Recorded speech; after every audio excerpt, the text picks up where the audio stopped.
안녕하세요. 오늘 저희가 함께 깊이 파볼 자료는요. 물류 운송 탄소 측정 전문 기업이죠. 글렉의 블로그 글입니다. 주제는 바로 물류 기업의 지배 구조, G인데요.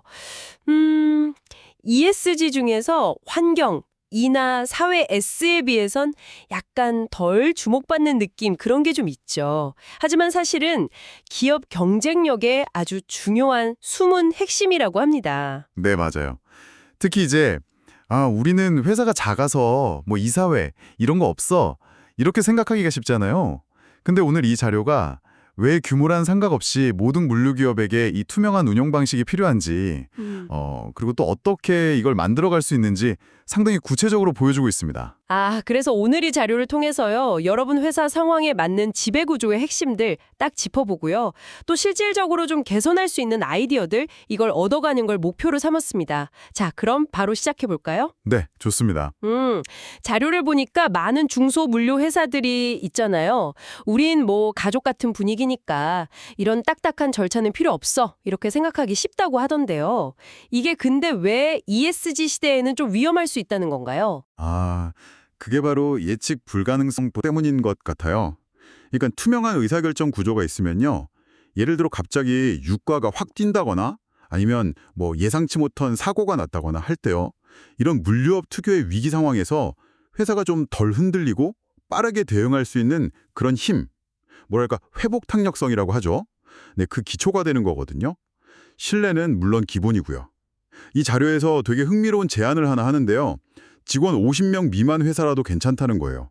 그냥 한 달에 한 번 정기적으로 경영회의를 열고 그 회의록만 잘 남겨도 그 자체만으로도 굉장히 의미 있는 변화가 시작될 수 있다. 이렇게 강조를 하더라고요. 그냥 회의하고 기록만 남기는 것만으로도요. 생각보다 간단하네요. 네, 시작은 그렇게 할 수 있다는 거죠. 그러면 그 물류업만의 특수한 리스크들 있잖아요. 예를 들면 교통사고라던가 화물 파손되는 문제, 아니면 유류비 던동성 같은 거요. 이런 걸 관리하는 좀 구체적인 방법 같은 것도 나와 있나요? 네, 제시되어 있습니다. 아주 실용적인 3단계 접근법을 이야기하는데요. 첫째는 식별 및 평가 단계예요.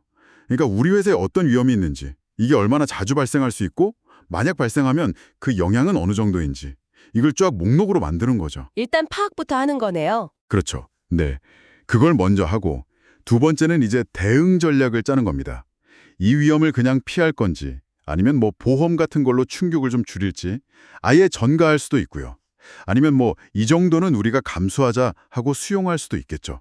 이런 걸 정하는 단계고요. 마지막 세 번째가 모니터링 및 보고 체계를 만드는 거예요. 이게 뭐냐면 매일 하는 안전 점검부터 시작해서 분기별로 하는 전략 검토까지 쭉 이어지는 그런 시스템을 말하는 겁니다.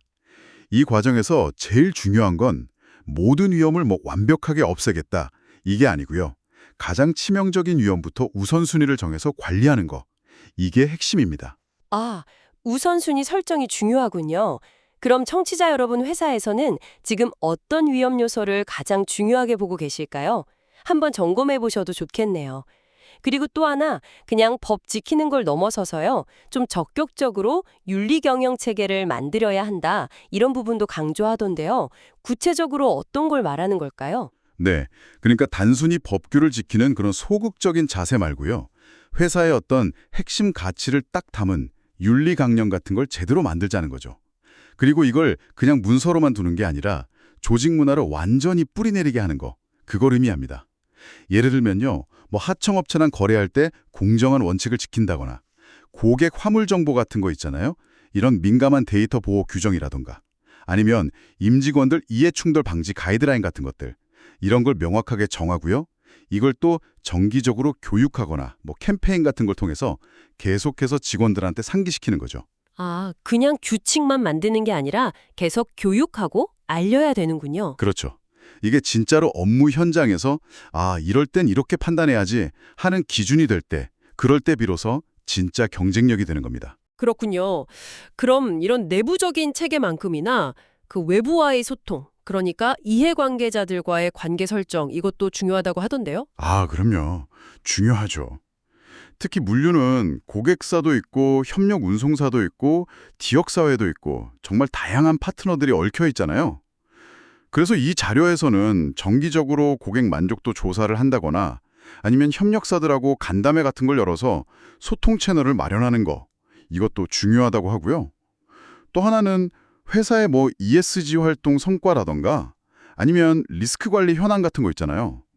이런 비재무적인 정보까지도요, 좀 투명하게 공개하는 게 중요하다, 이렇게 강조를 해요. 홈페이지가 됐든 뉴스레터가 됐든요, 우리 회사가 지금 어떻게 운영되고 있다, 이걸 꾸준히 알리는 거, 이게 장기적으로 신뢰를 쌓는 가장 확실한 방법이라는 거죠. 네, 투명한 정보 공개가 신뢰의 기본이 되겠네요. 그럼 이렇게 지배구조를 잘 갖추고 개선하면 구체적으로 어떤 좋은 점들이 있을까요? 자료에서 언급된 효과 같은 게 있나요? 네, 있습니다. 내부적으로 보면 의사결정 속도가 좀 빨라지고요.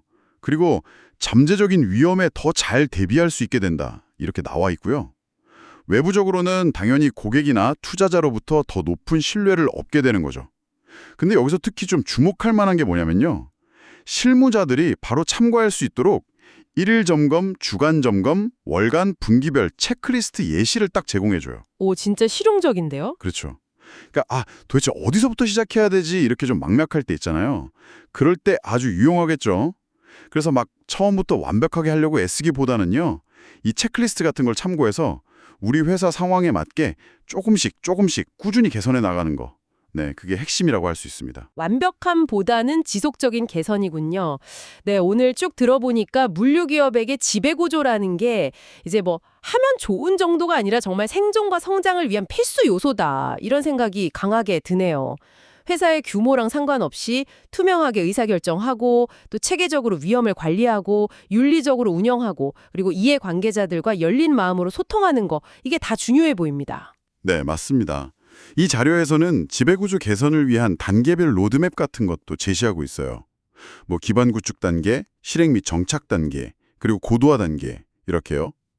그러니까 오늘 저희 나눈 이야기들을 바탕으로 해서요, 여러분 회사의 그 투명한 지배구조를 위해서 지금 당장 시작할 수 있는 가장 작지만 의미 있는 첫걸음, 그게 무엇일지 한번 생각해 보시면 어떨까 싶습니다.